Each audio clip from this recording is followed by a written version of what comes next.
for a change, we are going to have a different session today. That is a topic of diagnosing ECG with ease.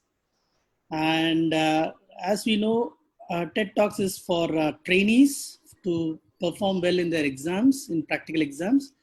And ECG is one essential table viva where they will be frequently asked questions, shown some ECG of importance and diagnose and go about.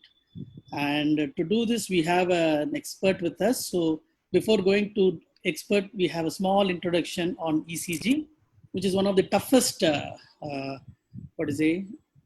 part in the exam for many of us. Okay, people like me had a very tough time to diagnose ECG.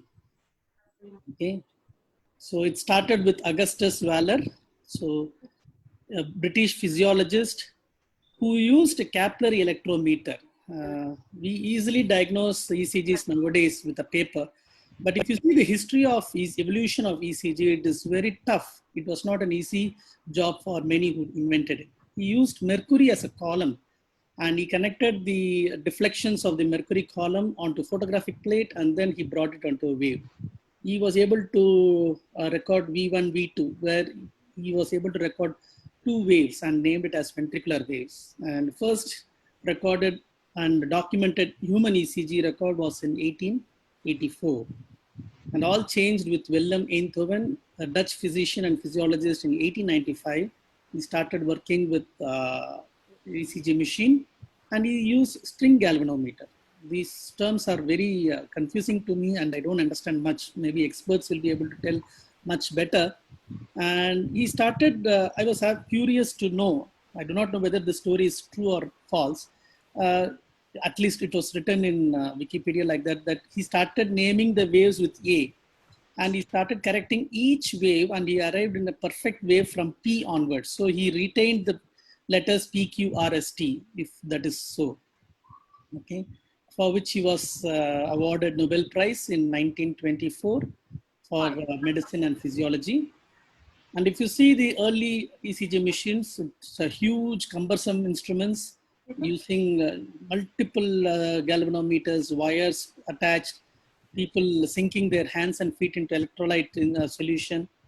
And you can see a camera here which can project the waves, and we have to record it in a very cumbersome way. But now you have those sleek machines where the technician attaches, you get all 12 lead ECGs in one single sheet in less than a minute.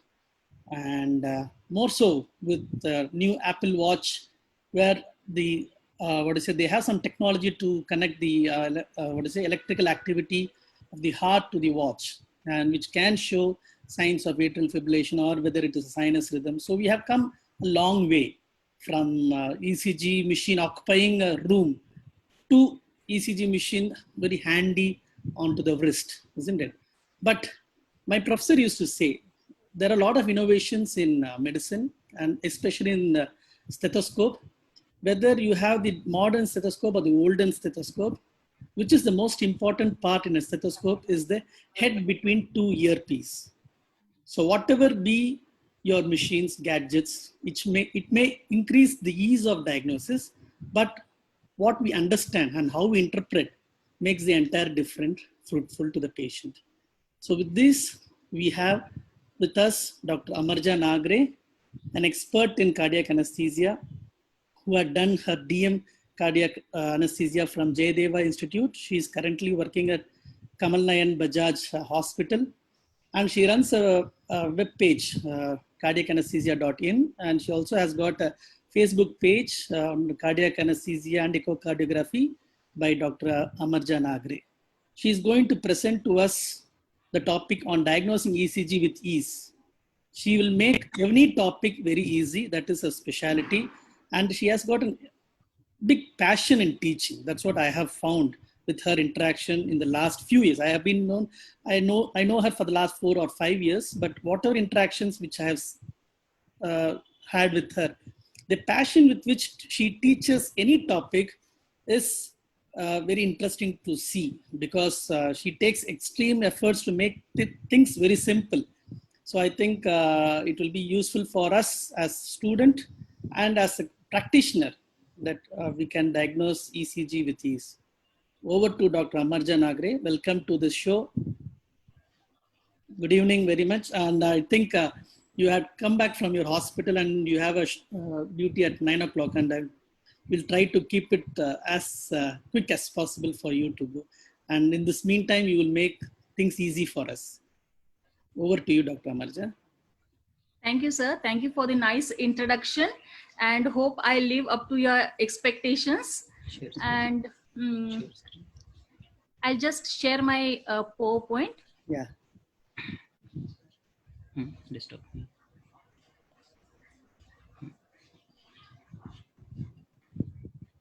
Can you?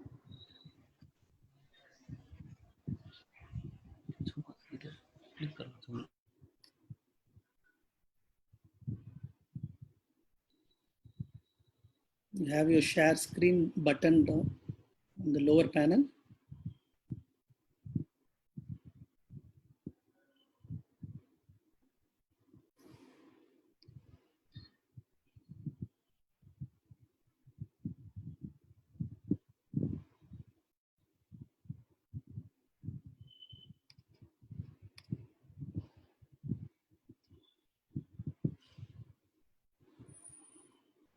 So in the meantime, she gets her presentation ready.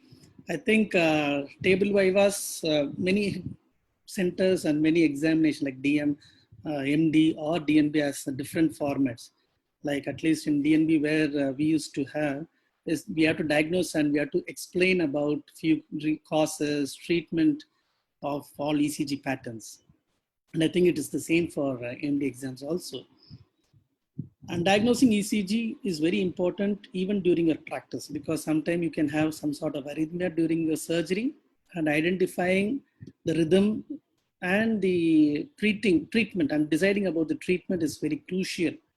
And you may not have people with you then. So as a general practitioner of anesthesia also, it is very important that you understand basics of ECG and diagnose some common rhythms and ECG patterns. So this session gains more importance in that way.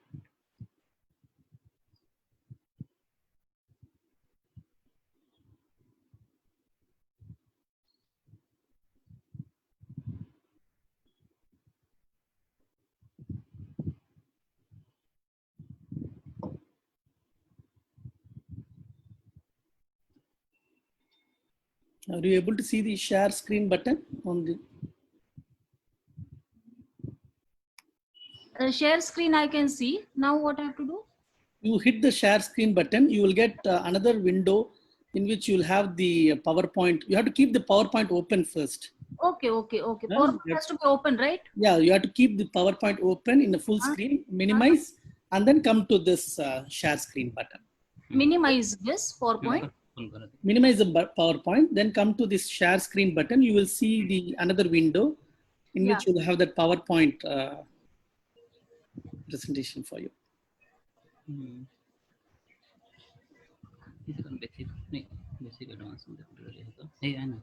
Yeah. Got it? Yes, I got it. Yes, yeah. You are able to see? Yeah, we are able to see. You can make a play button. Can you hit the play button so that it becomes full screen? Yes. Yes. Play button. Yeah, perfect. Now it's perfect. Now you can see? Yeah, perfect. Yeah. Now yeah, you can start. Please.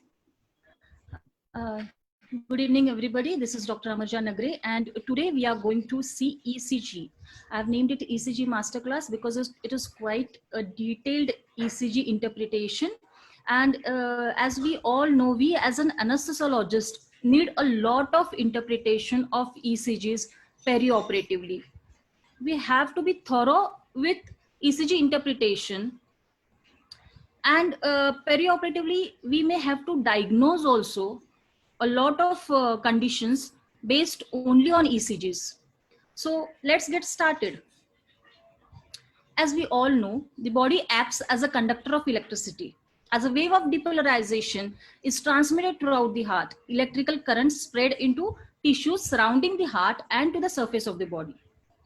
The placement of electrodes on the skin on the opposite side of the heart enables the electrical current generated by the heart to be recorded. Therefore, ECG is the recording of the electrical activity generated by the cells of the heart that reaches the body surface. Diagnosis by ECG can be done in various conditions, namely cardiac arrhythmias, myocardial ischemia and infarctions, pericarditis, chamber hypertrophy, electrolyte disturbances, drug effects and toxicity. But today I'll deal in detail with the two of them, that is arrhythmias and myocardial infarctions. They are very important perioperatively. Some other day we may deal with the other. Because of paucity of time, we have planned only two conditions at present, and with the whole of ECG as well. So let me just come to the physiology as such. In a few seconds, I'll be just reminding you all the what all happens in the cardiac cells. How does this electrical current pass, and how does the ECG gets recorded on the paper? So as we all know, the action potential consists of depolarization and repolarization. The depolarization occurs when the sodium flows inside the cell. This is called as phase 0. Then the phase 1, where the potassium goes out. The phase 2, when the calcium comes in. And again the phase 3, when the potassium goes out. This in and out movements of this ions, they generate the electrical current. This electrical current happens in heart, but happens in all the cells overall in the body. And therefore the currents are transmitted from the heart cells towards the surface of skin, which are being taken by the electrodes. I hope you understand this. This is the basic how the exchange potential is converted into ECG. Now I'll tell you. Whatever the exchange potential happens, this phase 1, mostly this is the ventricular electrical current passage system, PQRST. P is something related to atria, while QRS is the ventricular system, or the ventricles are involved with QRS. How? That I'll be telling in detail. So if you take the QRS, the first phase or the phase 0, when the sodium comes in, that is actually the start of the QRS. And then the T is the phase 3, that is the potassium comes out, that is the repolarization. So you know the P wave is the atrial depolarization. P wave is related to atria, it is atrial depolarization. QRS is the ventricular depolarization, and T is the ventricular repolarization. So this is how we correlate the action potential with the ECG. Then what is this PR segment, and why have I mentioned only PR segment in between?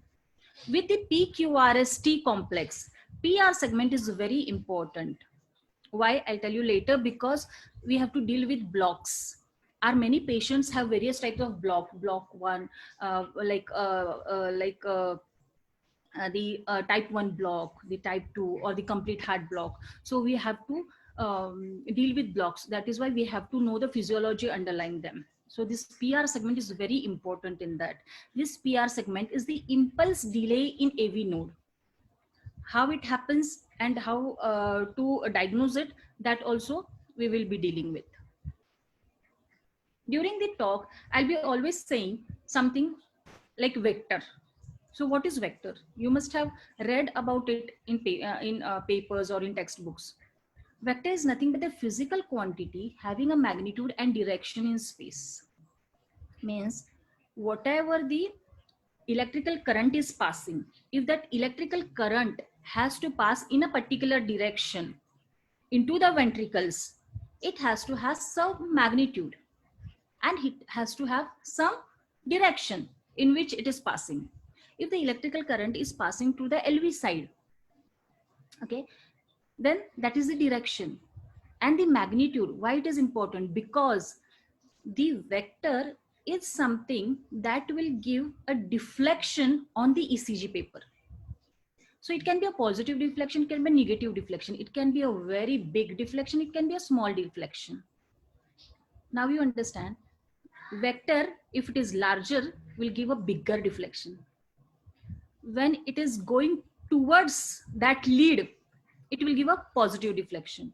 because electrical current can pass only in one direction. It doesn't like dissipate. It goes in one direction. So that direction, it gives a positive deflection or a negative deflection. So the lead towards which this vector is going is comes as a positive deflection. The opposite lead gets a negative deflection.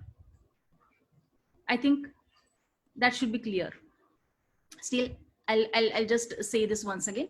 Vector is a physical quantity having magnitude and direction in space. Movement of electrically charged particles during action potential generate vector. ECG waveforms are actually the vectors, electrical vectors of cardiac cycle. The vector heading towards the exploring electrode gives a positive deflection on ECG, while away gives a negative deflection. What are these electrodes and leads? Electrodes are the conductive pads that are attached to the skin, which enable recording of these electrical currents. There are 10. They are attached to 4 limbs and 6 on the chest, called as 6 chest leads. And what is ECG lead?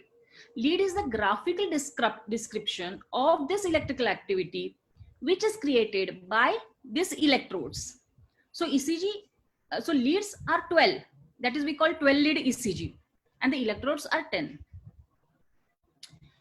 Leads are usually bipolar or unipolar, they used to say. Bipolar because they, two different points on the body, they take the electrical potential they take from two different parts of the body. And it is called unipolar when it takes from one part of the body and the other is a virtual reference point. But all in all the ECG leads are said to be bipolar, even if they take it from virtual point or actual point. So what is this limb leads? Now we have this three standard leads: the lead 1, 2, and 3, and the augmented leads. Okay, the augmented leads are again augmented voltage, right, left, and foot. So these are the 6 leads, and they detect the electrical activity in the frontal plane, in the coronal plane, or you can say, yeah. And the chest leads, that is the V1 to V6, which are attached on the chest, they detect the electrical activity in the horizontal plane, horizontal to the heart. What do I mean by this? In the horizontal planes like this, the V leads are going to detect the electrical activity. So any activity which is happening in the heart is taken care of or detected by the frontal, in the frontal plane by the chest leads, and in the coronal plane by the, in the horizontal plane by the chest leads, and in the coronal or the frontal plane by the by the limb leads. So when standard leads were already present, we can understand 1, 2, 3. Then why augmented have been added in that? That is because to explore more of the viewpoints, these augmented leads, they see heart from plus minus 30 degrees than the limb leads. So the limb leads see the heart from their views, and then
Yeah. yes.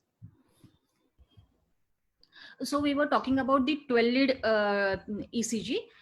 In the 12 lead ECG, we have the 3 limb leads, as you all know, 1, 2, and 3, the standard limb leads, and then the 3 augmented leads and 6 precordial leads. So we have to also know where this test leads are attached, because then we will know what is the exact position of the heart and which lead is been viewed, which lead views which part of the heart.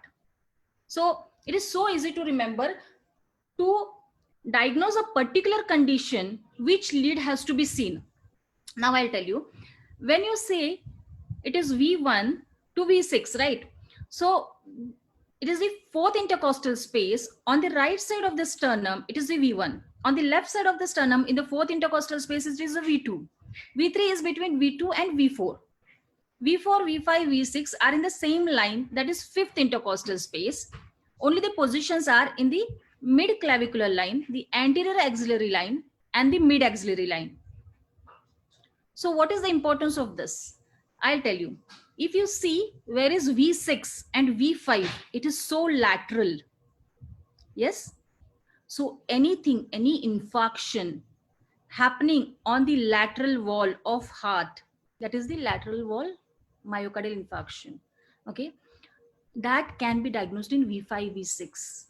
Now you got to know, you need not even mug up or remember where to see which infarction. If it is V1 or V2, where it will be? It will be septal. And tell me where will be V3 and V4? It has to be anterior. So anterior wall MI has to be diagnosed at V3 and V4. That is the importance of this slide. Just remember, there is nothing that you should, there's actually no logic in this. Matlab, I don't mean logic, that there's nothing like you have to keep in mind and which lead I have to see for which MI. So it is the V1, V2 will be septal, V3, V4 will be anterior, V5, V6 will be lateral. So all our MIs are being diagnosed here for ST elevations in this particular leads. This will be the last section of this talk. We'll be dealing with this, but what is the importance of attaching these leads and where this positioned leads are positioned is what I wanted you to know. So now about the leads and the ECGs as such, let us come to this graphical presentation which comes actually on the paper. You have to know about the paper also a bit. If you have seen this paper, it has small squares on it. A bigger square, that is a larger square, is of 0.2 seconds. What do I mean by that? If you plot X and Y axis on this paper, the X axis is the time and the Y axis is the voltage or the amplitude. Means what? Means the vector which I told you, it travels in a particular direction, and the speed of that vector, that is the time it takes, is calculated on the x-axis, while the deflections that it makes, the magnitude with which it travels, the positive or the negative deflections, they are seen on the y-axis. So that is the importance of this vector. And to know the timing, you have to know that the one bigger large square is 0.2 seconds. This is also something you have to remember, because we have to relate this later on. One bigger square is 0.2 seconds. So 5 bigger squares will be 1 second. Okay, that is something you just keep in mind for now, and we will I'll just correlate it somewhere later on. So one small square, as I told you, one large square, 0.2 seconds. Then the speed and voltage has to be always standardized. The machine has to be calibrated. Speed at 25 mm per second, voltage 10 mm per second. Coming to the ECG trace now. There's always an isoelectric line or a base line. And on this PQRST happens or comes. P is atrial depolarization, QRS is the ventricular depolarization, T is the ventricular repolarization. PR interval is also very important. Okay.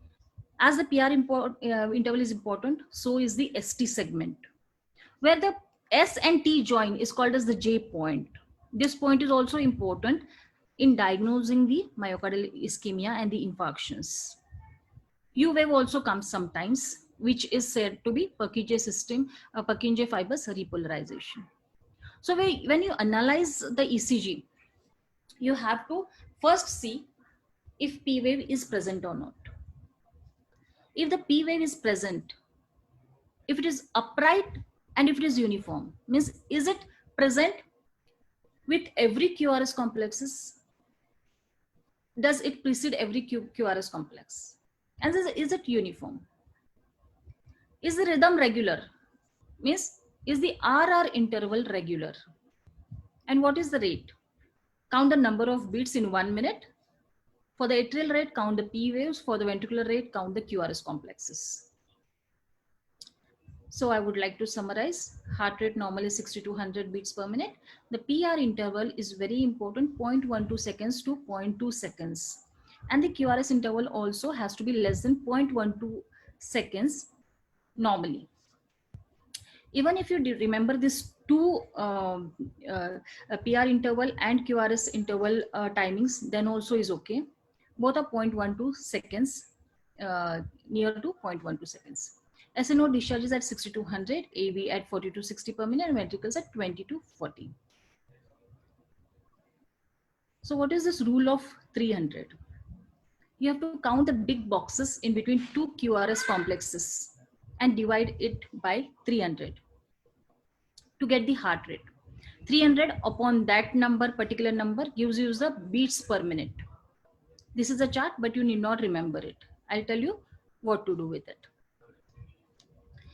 There are many ECGs we are going to interpret later after a few slides, and then I will again tell you about the heart rate. So that was the heart rate calculation with the normal sinus rhythm when P is present or the QRS complexes are regular. What if the QRS complexes are irregular, like in atrial fibrillation? In atrial fibrillation, you have to count the QRS complexes for a 10-second period and then multiply it by 6 to get it for 1 minute. Okay, how do we do that? We'll see later. So as I told you about the conduction system comprises of SA node, AV node, bundle of His, and the Purkinje fibers. It is a bundle branches also that are very, very important. We are going to see them in detail. SA node is the primary pacemaker of the heart, as you all know. Every beat is initiated in the SA node. Its inherent rate is 60 to 100 beats per minute, and it represents the P wave in this ECG complex. The AV node is situated in the septum of the heart. It receives the impulse from the SA node through the internodal pathways, and then it sends it to bundle of His. It represents the PR segment. AV node represents the PR segment. It counts to about 40 to 60 beats per minute, and it is a backup when the SA node fails. When it takes over, it is called as junctional rhythm. And then P wave doesn't exist in this because the SA node is not operating. Now the AV node is operating. So this is called as junctional rhythm. QRS complex, when the ventricles are getting depolarized, it is the QRS complex which is seen. So whenever anything is related to QRS complex, it is all because of something happening in the ventricles. It is origin of all the ventricular rhythms. Its inherent rhythm is only 20 to 40 beats per minute. So this is a normal 12-lead ECG. Now we will see few ECGs. What is the heart rate in here? So what you have to do is between two QRS complexes, 1 and 2, we have to just count the bigger squares. This is one big square and these are the smaller squares. So one big square, 2, 3, 4, 5, and this can be completed with this. So 6. So 6 is 300 upon 6 gives us 50 beats per minute. So the heart rate of this patient is 50 beats per minute. So what is the heart rate here? 1, 2, 3, and 4. So it is 300 upon 4, which comes to about 75 beats per minute. Now coming to rhythm. So heart rate, we got to know what is heart rate and how to calculate the heart rate. Now rhythm. If you see, can you see the P wave in the first picture? No, the P wave cannot be appreciated. In the second picture, can you appreciate the P wave in second picture? Yes, a few times it is appreciated. In the third picture also it is appreciated. But then, are the rhythms normal in the second and third beat?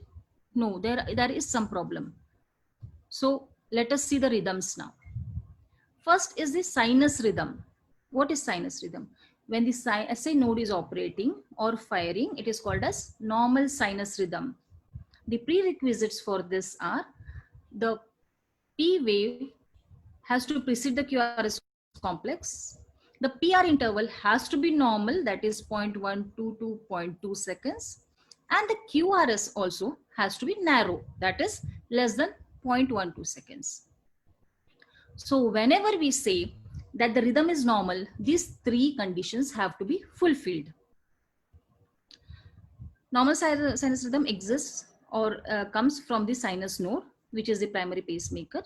One upright uniform P wave before every QRS, and its rate is 60 to 100. Sinus bradycardia, same three conditions have to be fulfilled, but the heart rate is less than 60. Treatment is of course glycopyrrolate or atropine. Sinus tachycardia, all the three again are fulfilled conditions to call it as sinus, but the heart rate is more than 100, hence it is called as tachycardia. So that is sinus tachycardia.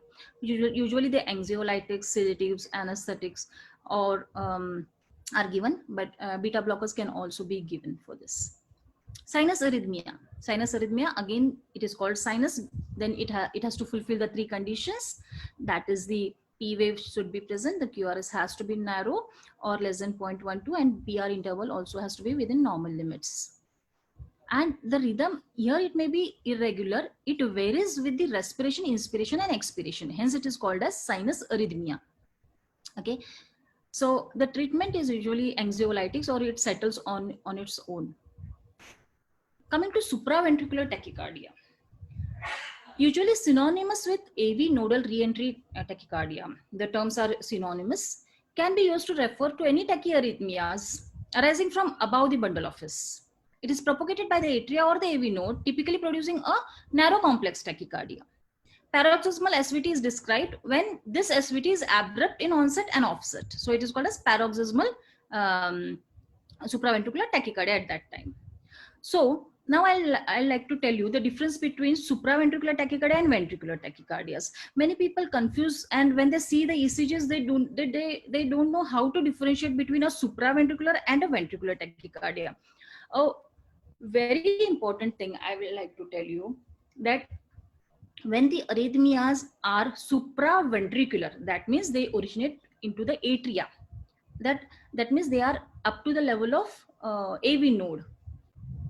At that time, the block will be, the impulse will start from SA node or the AV node. It will reach to AV node or it may start at AV node, but there is no block beyond that. So the ventricle, in the ventricle, this impulse goes fast. When it goes fast, you get a narrow complex, QRS complex. QRS complex is ventricle. When the impulse goes fast in the ventricle contracts. So that is the QRS complex comes narrow. Whenever there is supraventricular problem, there is nothing to do with the ventricles. The ventricles will contract normally, they will contract fast, and hence the QRS complex will be narrow. Whereas in ventricular tachycardias, when the block is beneath the AV node, the ventricles are going to contract sluggishly. The block may be in the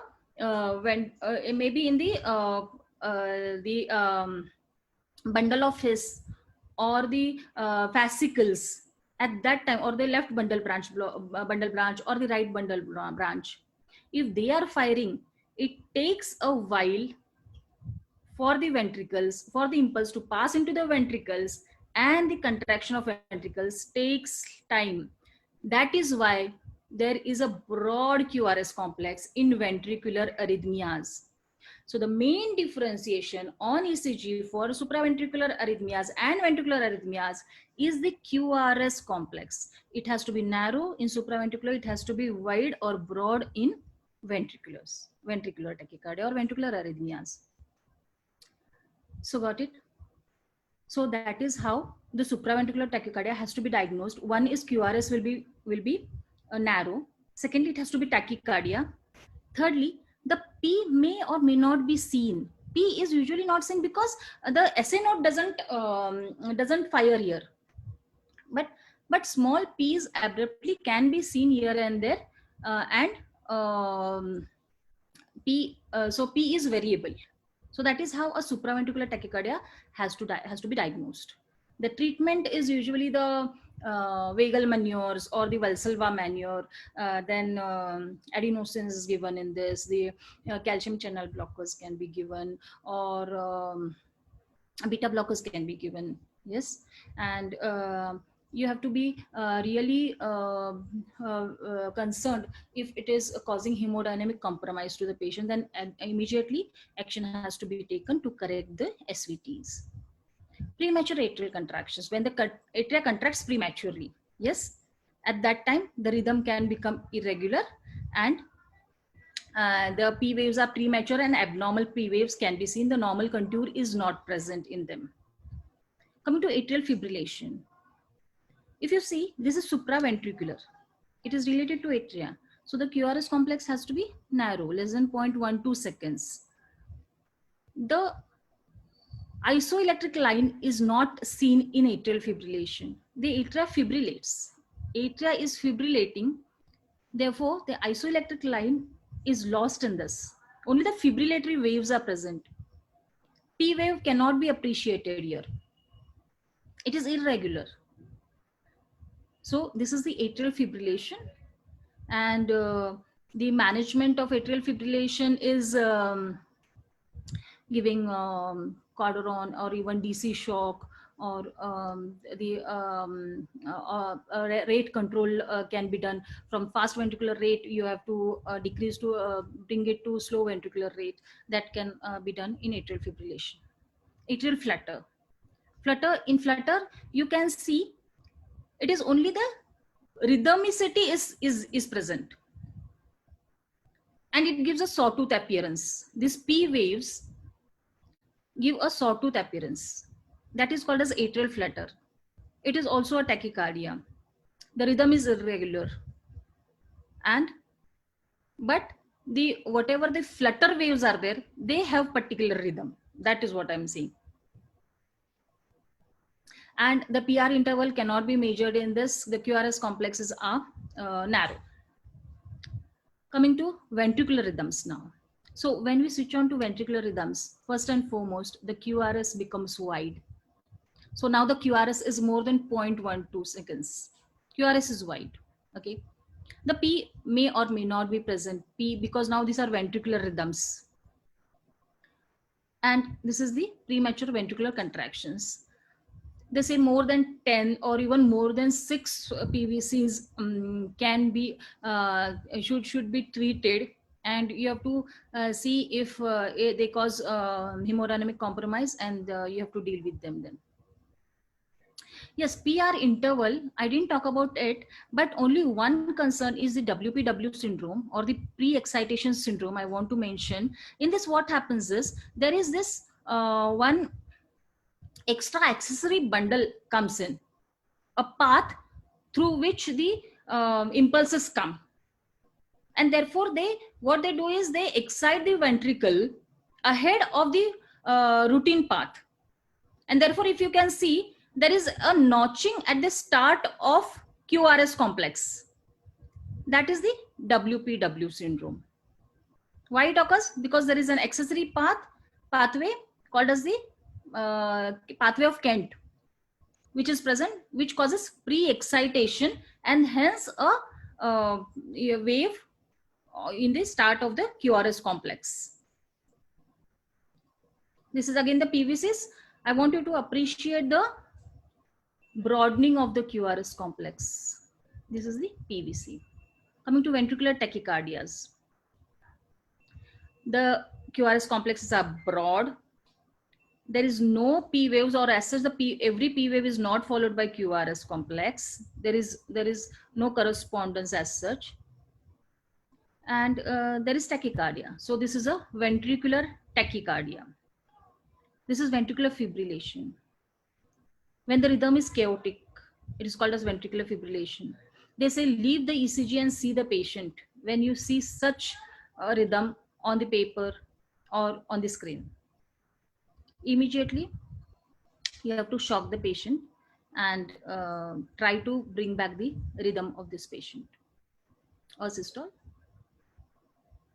Yes, now coming to another important topic, that is the heart blocks. It is very, very easy to understand heart blocks. Let me just tell you, ladies and gentlemen, what I was talking about PR interval all the time is here. The heart blocks are concerned with the AV node as such and the PR interval. Only if you understand the PR interval and the AV node, you are going to understand all these blocks. They are very easy. Trust me, they are very easy. So first degree heart block. See, normal PR interval is up to 1-2 seconds, no, 2.2, right? So when it becomes more than 0.2, PR, the PR interval on the ECG is the passage of the impulse through the AV node. If this is AV node, and the impulse is taking longer to pass through this AV node, it is the first degree heart block. Okay. So you just see the PR interval in this. If the PR interval is longer, it is first degree heart block. If the PR interval is progressively longer, means what? If you see the first complex in this, yes, if you see the first complex, the PR interval, note the PR interval in the first complex and note the PR interval in the second complex. You can see it is increased. When the PR interval is increasing progressively and then there is a drop in the QRS complex, only the P is present, means it is not getting conducted further. Means what I was telling is, if this is the AV node, now an impulse is coming and impulse is taking longer to go through the AV node. When it is progressively taking longer, first bit is like this, the second bit is like this, it is going so slowly, and third is abrupt, it is not going further, there is drop in the QRS complex. That is Mobis type 1 of the second degree heart block. I hope you understand. I hope you are understanding this, because Mobis type 1, Mobis type 2 are my favorite blocks, I tell you. Yes. So it becomes progressively longer and it drops. So that is Mobis type 1. Now what about Mobis type 2? In Mobis type 2, it is easier than the first one. There is no progressive elongation. There is sudden drop. Like everything will be all right. And then suddenly there is only P and there is no QRS. That is Mobis type 2 or the classical second degree heart block. Okay. What is the third degree heart block? Third degree heart block is there is no correlation between a P wave and a QRS complex. QRS may not be preceded by P, or any P may not be followed by QRS. You can see abrupt P's and abrupt QRS complexes as seen here. That is third degree heart block, which requires permanent pacemaker. Yeah. So normal sinus rhythm, P, QRS, TR seen nicely. Premature ventricular complexes seen. Ventricular tachycardias. This is the monomorphic. It is called monomorphic when it is similar. The pattern is same. Yes, monomorphic. There are many details of it. We will not go into details as of now. Ventricular tachycardias. Ventricular fibrillation, the upper one. Agonal rhythm. Third degree heart block. See for the P waves and QRS complexes. There is no correlation between the two. This is atrial fibrillation with rapid ventricular rate. Yeah, now only the 2 sections are remaining. That also I'll go through quickly, not much. So coming to the axis, determining axis is very, very important. Most of the students have to know it. They are asked in exams. If you do really well in exams, and if the examiner asks you about axis, you should know that you are doing well and you are going to score higher marks in exams. So how to determine axis? You may think it is very difficult, but no, it is not at all difficult, trust me. Ladies and gentlemen, there are many ways of determining axis, but what I follow is very, very easy, and I'll tell you very nicely. Actually, this 1 and 3 is a layman method, so you may not follow this, but you can just get a rough idea of this. And 1 and AVF thing is really good, and it will be appreciated if you know how to determine the axis using 1 and AVF. There are many other methods also, and anyone, if you need to know axis in detail, you can just DM me, and I can talk to you, or even I can tell you about in detail on how to determine the axis properly. Okay, so see, lead 1 and 3, or even lead 1 and 2 are taken into consideration. If you see both are positive, it is normal axis. Okay, what is this axis? Let me tell you. If the heart is situated in this manner inside our body, it has some axis. Okay, so when it hypertrophies or when it gets dilated, this axis change. If there is left hypertrophy, it gets deviated to the left. It may get deviated to the right in certain conditions. Yeah, so we have to know which axis is the heart in for to diagnose the few conditions.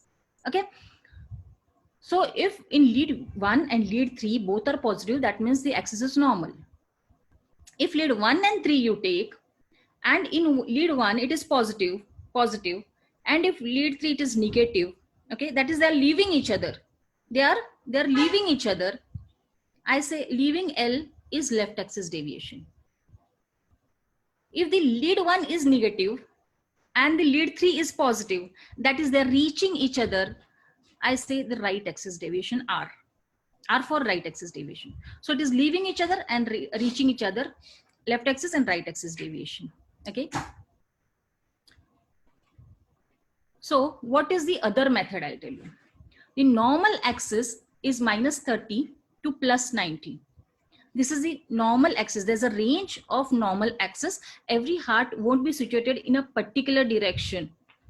It will be different, no? So they have given a range. So -30 to +90. This is a Viva question also. And many examiners are very fond of asking what is the normal axis. Then you have to answer this. And what is left axis deviation? -30 to -90. And right axis deviation is +90 to +180. And the remaining is called as extreme or the northwest. Okay, deviation or the axis. So how to determine this here? I'll tell you. This is called as a quadrant method, and in this they take into consideration 1 and AVF. So tomorrow, if you have ECG with you, you can just see this. We used to go in wards and see for ECGs 1 and AVF, and we used to actually plot the axis. I can tell you how to plot also. It is very easy. See, now I'll tell you. Actually, I need a cursor for this, but I'm not able to find this cursor over here. Amaja, if you just hit on your presentation, cursor. No. Who is it? Cursor is not coming. Yeah, it was coming in between, and then I again lost it. You know. Okay. Let me just tell you how to determine the axis. Now 1 and AVF, no. So C1 and CAVF. In 1, you see a positive deflection is there. Green color, positive deflection. Okay. Positive means it is coming on the right side where the arrow is there. This yellow arrow you can see on the normal axis. Yes. This yellow arrow on the normal axis, can you see? Yes. And in AVF also there is a positive deflection. Means this on ECG, 1 and AVF, you are seeing 2 positive deflections of the QRS complexes. So positive means going downwards. AVF you see, AVF is a vertical line in which there is plus 90. So the direction is in between these two. So an average of this is taken, which is the normal axis. Now you got it? Now I'll tell you how is the right axis. So again C1 and AVF. If you see a negative deflection, negative in 1. So C1, see this horizontal line, blue line is 1. So go to the negative side of it. Go to the negative side of it, that is this side, left side. Okay, my left side. And then AVF has the positive deflection, so downwards. So average like 6 and 9, I'll tell you clockwise, 6 o'clock and 9 o'clock wise clock. So in between this, the average is the right axis. So that is how the right axis deviation will be determined. Okay, left axis, how you will determine? In lead 1, a positive deflection will be seen, and in AVF, a negative deflection will be seen. When a negative deflection is seen, that means on this vertical line of AVF, it will go up. So average of this 12 noon, 12 o'clock to 3 o'clock will be the range. So that will be the left axis deviation. Okay, I think that should be okay. But still, those who are keen on knowing this more, I would like to add only 1 or 2 sentences as to how to plot it. Now, on the ECG paper, if you want to plot this, you have to plot all this minus 90, minus 30, minus 90, minus 30, 0, plus 60, plus 90, 120, all this you have to plot, okay? And say, see the ECG. See the lead 1 and AVF. In the lead 1, see the positive deflection. If the positive deflection is 3 small squares, 3 small squares positive, lead 1, go to lead 1, 3 o'clock position, and see the 3 small squares. After 3 small squares, make a mark on it. Fine. Now see the AVF. If on AVF also you see 3 positive deflection you see of the QRS complex, and there are also 3 squares. At this 6 o'clock line, mark 3 squares. The points, you will get 2 points. Bring them to intersect each other. That is the exact axis. I hope you understand. Yeah. So that are the various ways of determining the axis. And now you can read the theory. You will get to know very nicely how to determine the axis. And also you have to know the importance of knowing the axis. Now the last part, I'll not take more than 5 minutes. And myocardial infarctions. Perioperatively, we are the people who have to diagnose myocardial infarctions. And let me tell you, these are so interesting. And if you diagnose any infarction, it is so bad for the patient, but you will feel so good that you have diagnosed it. And why it is a good thing? Because then you will do the appropriate treatment to the patient, right? So that is why it is very important that you get the ECG.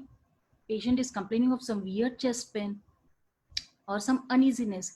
You get the chest ECG and you could diagnose some kind of MI. So see, I've given here a heart picture. I just want you to mark the areas. Like I told you that V1 to V6 chest leads areas, no? Just imagine that V1 to V6, they are applied here. Yeah. So in the center of this anterior portion of the heart, in the center of this anterior portion of the heart will be your V1 and V2. Yes, so that is septal. This is the big circle, the vertical circle which is there is the anterior portion of the heart.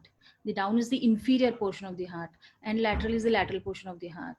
This account for anterior wall MI, inferior wall MI, and lateral wall MI.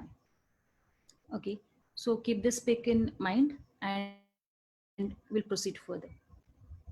For anterior wall MI, we have to see septals V1 to V4. Now you remember the chest leads V1 to V4. Okay, the inferior 2-3 AVF, lateral 1 AVL V5 and V6 have to be the lateral wall MI. So in all, this picture is very important. It's the same what I'm repeating. 2-3 AVF is the inferior wall MI. one AVL V5 V6, any ST elevations or ST changes in one AVL V5 V6 is lateral wall MI. V1 V2, you should not forget this, it is very important, is septal. Septum is a very important wall of LV as such. It is not a wall, but it contributes a lot to the contraction and into the stroke volume. Therefore, any infarction or ischemia of septal is accountable for hemodynamic compromise. Hence, it is very important that we diagnose. See, when we do the grafting for left anterior descending artery, you know, if we get these problems, ST elevations in V1 to V4, then we sometimes revise it also. We revise the graphs. That important is it is. So always remember the septal is V1 and V2, anterior is V3 and V4. So these are the four MIs which you have to remember. Now I'll just go through these ECGs. They are very beautiful ECGs, and even if you don't see the heading of the slides, you will be able to answer this. See, I'll just tell you where to see what. See, see 1, 2, 3. Okay, 1, 2, 3. AVR, AVL, AVF. Okay. See V1, V2, V3, V4, V5, V6. So what I can see is V1 and V2 is having some problems. ST elevation V1 and V2. So where is V1 and V2 is septal or anterior. So septal and anterior, sometimes they are they merge with each other. So you can say anteroseptal MI or septal or anterior. So you have to be concerned with anterior wall MI. That's it. Okay. Now just see the ECG. 1, yes, there is some problem, ST elevation in 1. 2, no, nothing. 3, okay, ST depression, okay. AVR, AVL has ST elevation. 1 and AVL has. So let me see V5, V6 directly. So V5 has. So is this lateral wall MI? Yes, this is lateral wall MI. Okay, proceeding further, AVF, V1, V2, V3. Oh, V1, V2, V3 has such large ST elevations, right? So this is V2, V3, V4 means what? Anterior. Yes, anterior is V3, V4. So this is anterolateral MI. Am I good? I hope you understand. Yeah, it is very simple. Now don't see the heading, what it is. Just see lead 1, lead 2. Yeah, lead 2, something is there. Oh, lead 3 is something there. So 2 and 3 already has. So I know I have to see for AVF, 2, 3 AVF. So just see AVF, ST elevation is there in AVF. So 2, 3 AVF, I'm already with my diagnosis of inferior wall MI. Yes. So if you see 2, 3 AVF, there are also these Q waves, progressively Q waves are happening. Yeah. And a AVL has ST depression. That also sometimes you can see in opposite leads, you see the reciprocal findings. Yes. So main findings here are 2, 3 AVF has inferior wall MI, ST elevation. Now don't look at the heading, just see 1 is okay, 2 is having ST, 3 is having 2, long lead 2 is having such big STs, 2, 3. Let me see AVF. So 2, 3 AVF. So I'm okay with the lateral part. So lateral wall MI is there. Let me see AVL. AVL has reciprocal changes. Okay, ST depression is there. V1, V2. Okay, nothing. V3 has, V4 has. V3 and V4 is what? V3 and V4 is anterior. Huh? V3, V4 is there. But V5 and V6 is having. So is it lateral? Yes, V5, V6. So again go to 1 AVL, V5, V6. Because AVL has reciprocal changes, they have named it at inferolateral because there are many findings in V5, V6. Larger findings are there. So this is a inferolateral MI. Okay. Septal MI. Septal MI, where we have to see V1, V2, V3, V3, V4 is anterior, but it can merge into that. So this is the septal MI, wherein you have this STs. ST revision in septal leads, V1 and V2. Yes, you can appreciate. This is again septal MI. Now anteroseptal MI. Anteroseptal means again V1 to V4 it has to be there. V1 to V4. So see, such large ST elevations are there in anteroseptal infarcts. Now what is this? Anterolateral non-STEMI MI means here there will be no ST elevations, but there is ST depression and T wave inversions. So this also can be the findings. We see many a times these findings on the patients during our pre-anesthesia checkup. Yes, ST depression and T wave inversion many times we see. So that is the non-STEMI. If you see diffuse ST depression everywhere, just see V5, V6, you can see, yeah, see lead 2, AVF, V5, V6, V4 also you can see, V3 to V6, there's diffuse ST depression. This can be subendocardial ischemia. You have to ask for coronary angiography of this patient. Yeah. If the infarction is not evident, ischemia may be present, which can be lethal. So which has to be taken care of. Okay. This ST segment may be in the form of upsloping, downsloping, or it may be horizontal. There are many types of it. Now coming to the last part. I've included this slide specially because we encounter many bundle branch block patients. And what is the importance? There is too much importance in anesthesia for this, because any LBBB can go into sudden cardiac arrest. Yes, these patients can deteriorate for no reason. So how do you diagnose LBBB? First is QRS complexes have to be larger. Left bundle branch block, as I told you, anything related to ventricle, the broad QRS complex has to be there. A dominant S wave in V1. Why V1? That also I have explained in chest leads. Now our logic will set in here once again. And broad or slurred R in V5, V6. These are the three criteria which usually I take into account every time. So I have just written them in bold over here, these three criteria. So you can also go through these three criteria anytime you want to diagnose the bundle branch blocks. See, the chest lead V1 and V6 only you have to take into account. Okay. Now, where to see which lead? In right bundle branch block, which lead is important, and left bundle branch block, which lead is important, that I'll tell you. In this particular, see, in V1, yeah, in this right section of the slide, V1 is near to the right. On the chest leads also, na? V1 was near to right heart, right ventricle. So any changes in right side, on right side, are going to come first on the V1 or predominantly in V1. Predominantly the right side changes are going to be seen in V1. So if the right bundle branch gets blocked, yes, there will be this RSR dash pattern in V1. You need not mug up which lead in which bundle branch block. Yes, now you just remember this. On the right side is the V1 lead.